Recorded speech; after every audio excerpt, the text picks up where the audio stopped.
Stop, or I'll make you shoot. Pregnant Lust 21.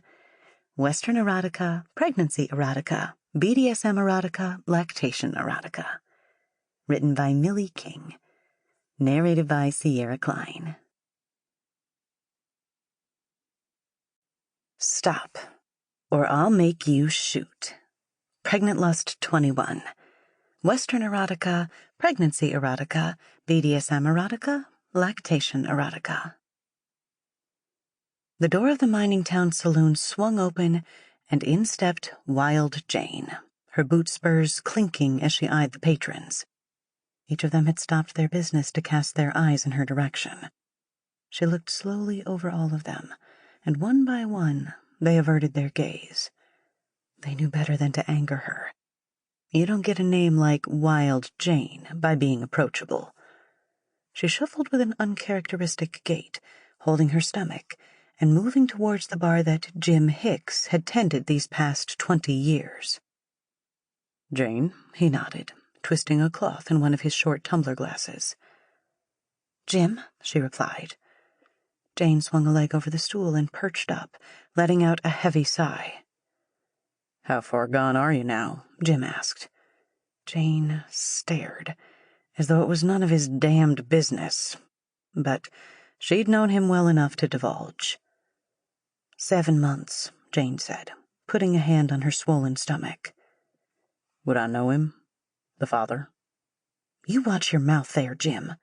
You do too much talking and not enough drink getting. Now fetch me something, would you?" "Didn't mean to pry, Jane. What'll it be?" "She needs a whiskey," a stranger shouted from the end of the bar, too drunk to realize what he was doing. In a flash, Jane drew her pistol, and the smirk on the stranger's face dropped faster than the seat of his pants. "And you need to shut the hell up if you know what's good for you." The stranger gulped hard and stared into the black hole at the end of her pistol. It was trained right between his eyes, without so much as a tremble. "Sorry, Jane," another man said, and he guided his friend away from the bar, whispering curses to him all the way out of the door. Jane's pistol followed him until he'd left. Then she spun it back into the holster and looked back to Jim. "Milk," she said. As Jim fixed her drink, she took off her long cowhide coat, revealing the dual pistols at her hips that had become her trademark. Jane shot fast, and if the first one didn't get you, the second one would. Gunslinging was in her blood. The barkeep placed the tall glass of milk in front of her, and Jane took a swig, wiping her white mustache from her full top lip. The only thing more dangerous than her hands was her devilish good looks. Many a man had fallen victim to them, and many more men will too. Just then, the door of the saloon opened once more. From the shifting tone alone, Jane knew that a storm had walked in.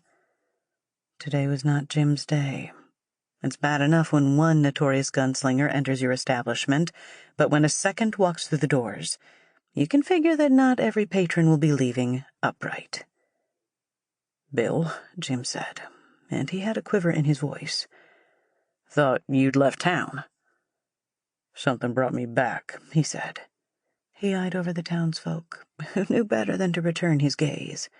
Suddenly, the money in the middle of the poker table didn't look all that important to the 4 men playing around it.